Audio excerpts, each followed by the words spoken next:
Damos comienzo a un nuevo comentario bíblico expositivo. Servidores de Dios. Quien te habla es Manuel Cornejo.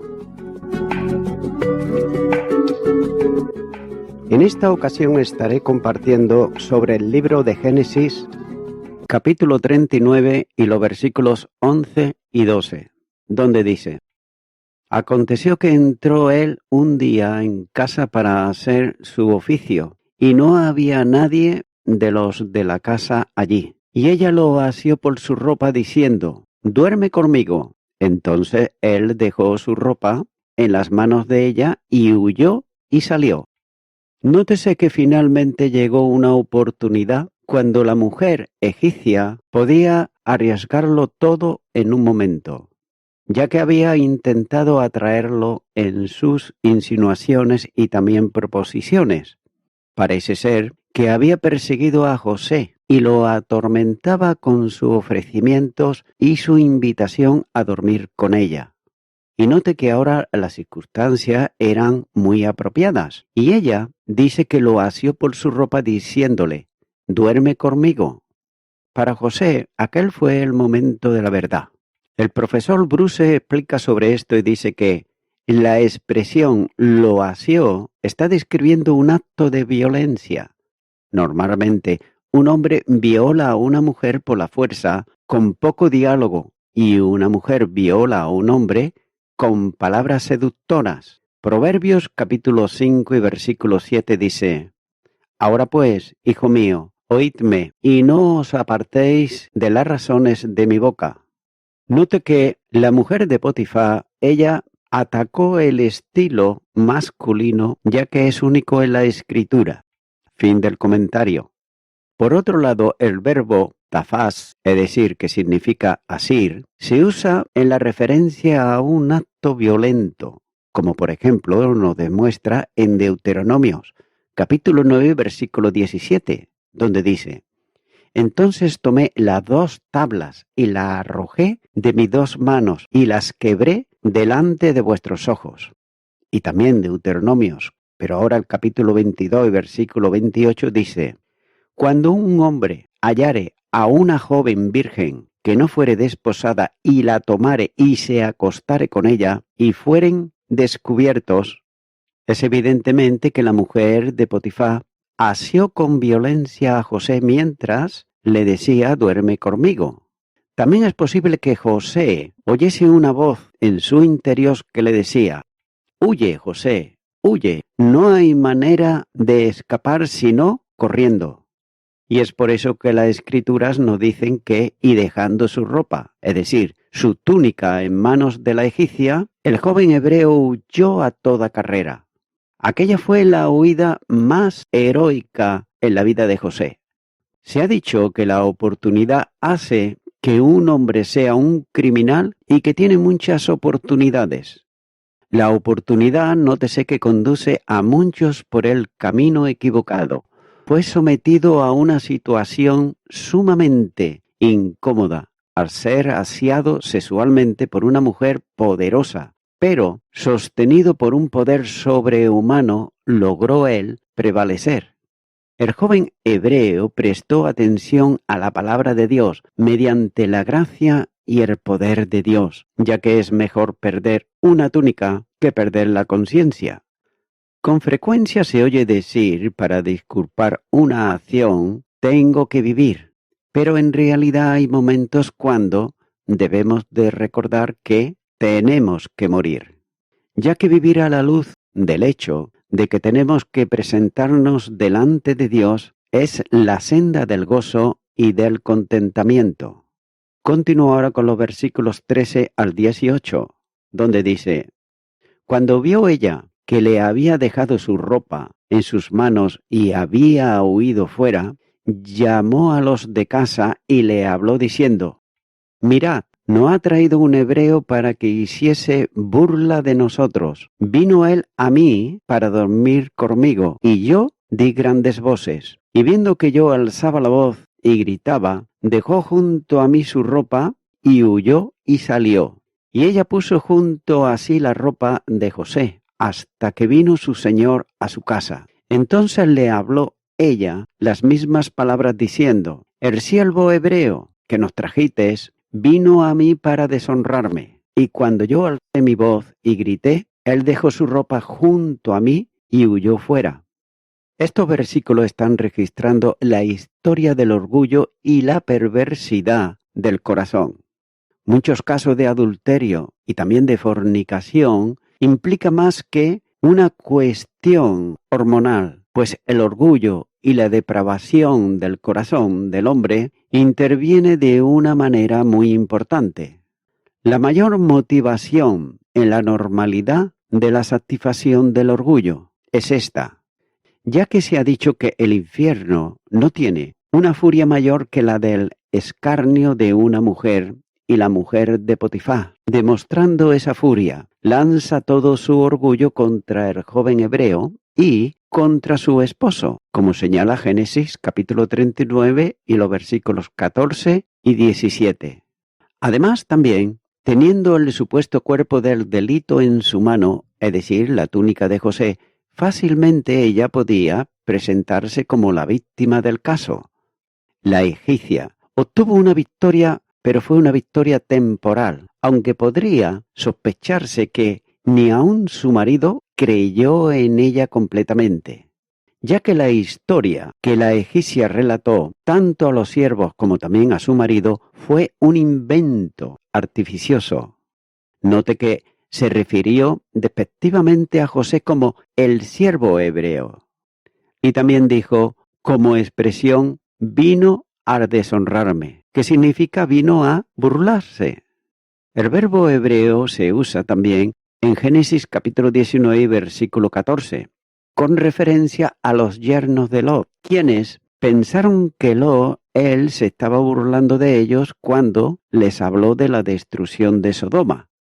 También se usa en Génesis capítulo 21, versículo 9, donde se menciona el hecho de que Ismael se burlase de Isaac. Note que la mujer de Potifar acusó a José de querer burlarse de ella, es decir, de humillar su persona, lo que era totalmente falso. Por el contrario, José la respetó en todo momento, porque aquel joven hebreo era profundamente temeroso de Dios. Continúo ahora con los versículos 19 y 20, donde dice: y sucedió que cuando oyó el amo de José las palabras de su mujer, le hablaba: así se ha tratado tu siervo. Se encendió su furor, y tomó su amo a José y lo puso en la cárcel, donde estaban los presos del rey, y estuvo allí en la cárcel. La humillación de José se repite ahora a un nivel mucho más profundo, ya que el joven hebreo se encuentra ahora en la cárcel, y no solo como un cautivo y un esclavo en Egipto. El Dios omnipotente, sin embargo, tiene su propósito.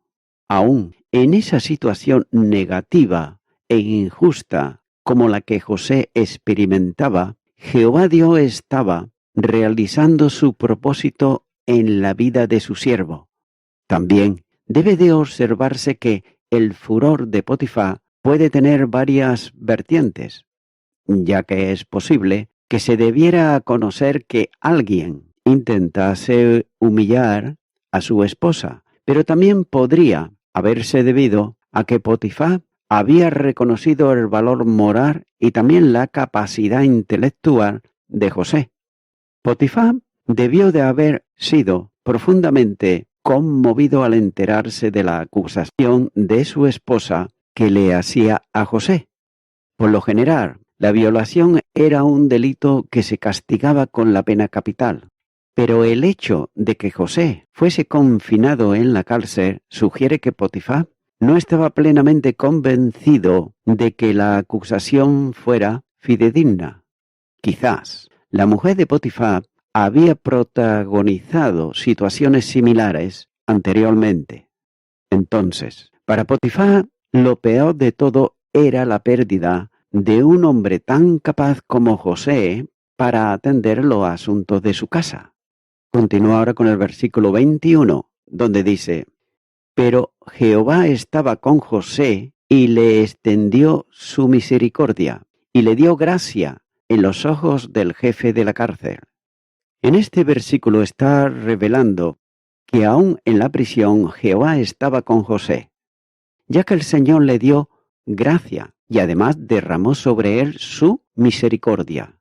Eso hizo que el jefe de la cárcel mostrase favor hacia aquel joven prisionero. Del mismo modo como el Señor había librado a José de morir a manos de sus hermanos, ahora note que lo libra de morir a manos de Potifar por la falsa acusación de su mujer.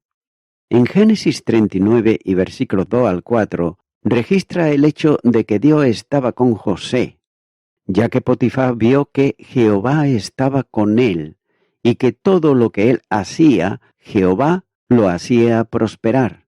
Sin duda, la presencia de Jehová y la abundancia de su gracia continuaron sobre la vida de José aún en la oscuridad de la cárcel.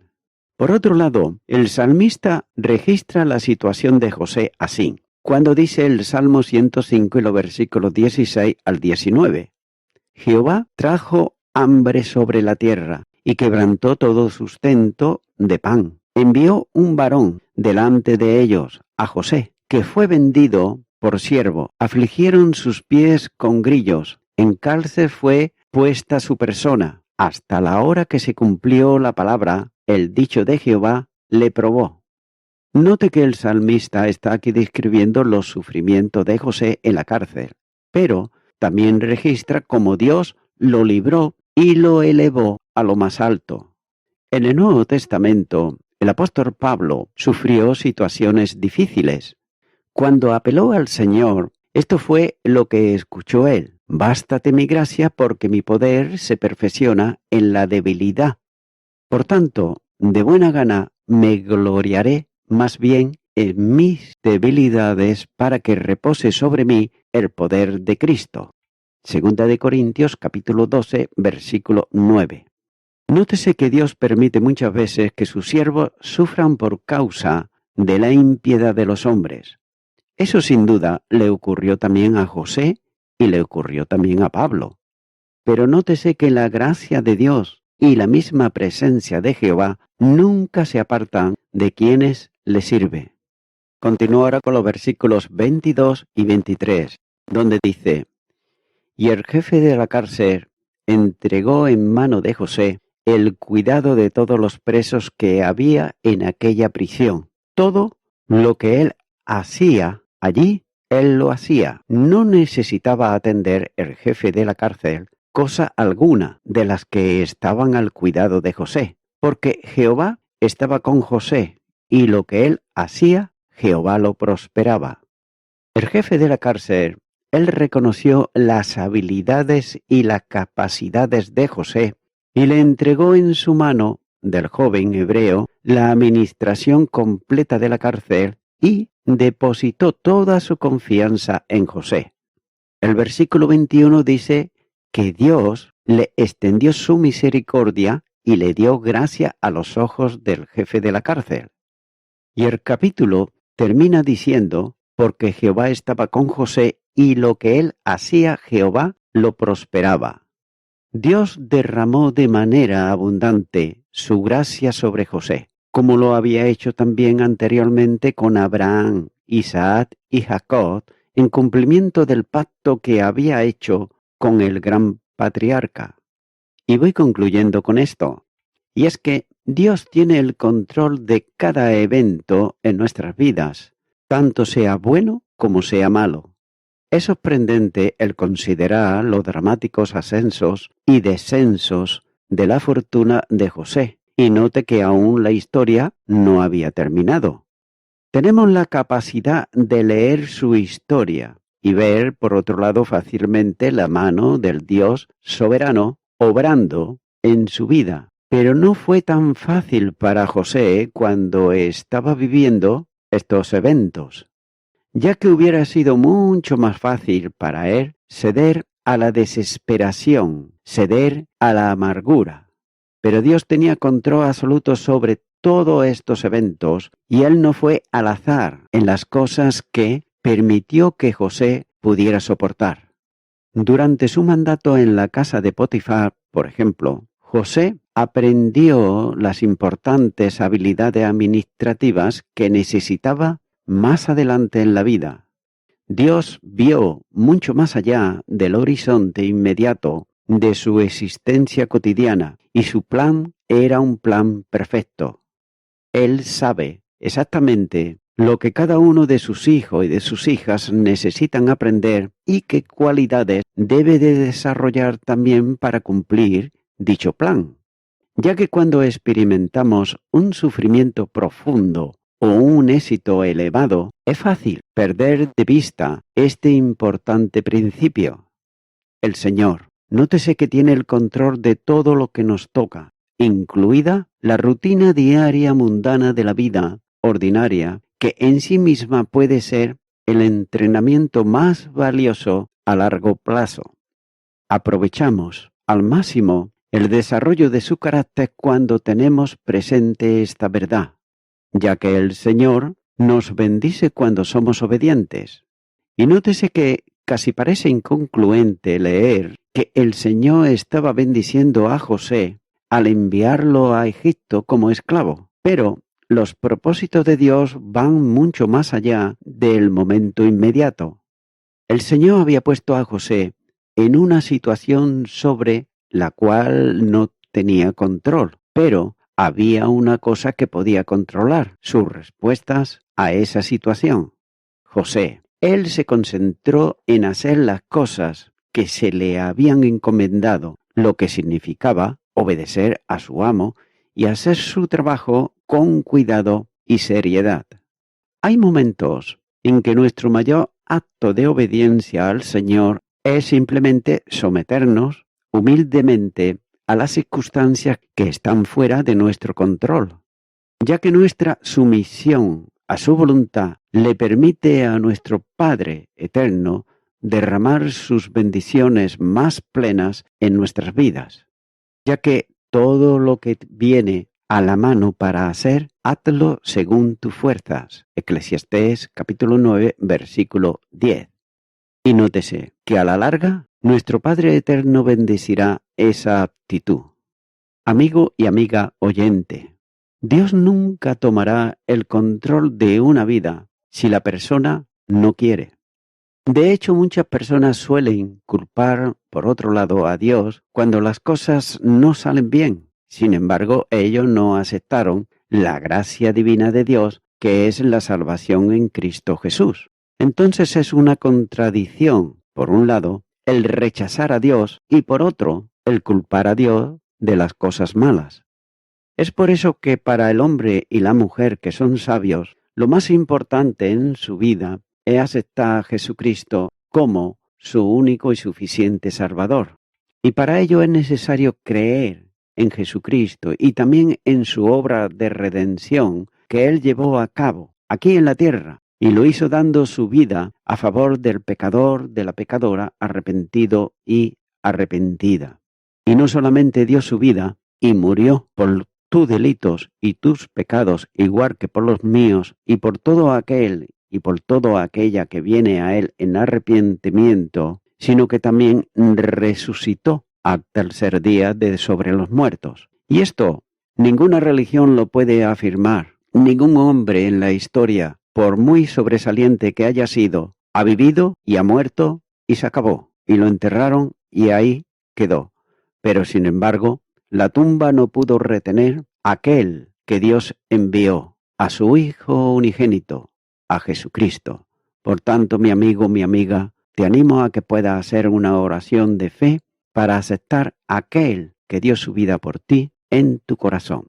Ora conmigo si nunca antes lo has hecho. Esto sí, hazlo con fe y sabiendo lo que vas a decir. Repite conmigo y di: Señor Jesucristo, hasta ahora he hecho lo que yo he querido. Nadie ha tomado control de mí, porque pienso que soy una persona libre, pero en cierta manera también hago cosas que no quiero hacer, y esto me muestra que no soy tan libre. Vengo ante ti en arrepentimiento, pidiéndote perdón por todos mis pecados y todo aquello que he hecho mal, que son muchas cosas. Me arrepiento de ellas, te abro mi corazón y te acepto como mi Salvador. En tu nombre, amén.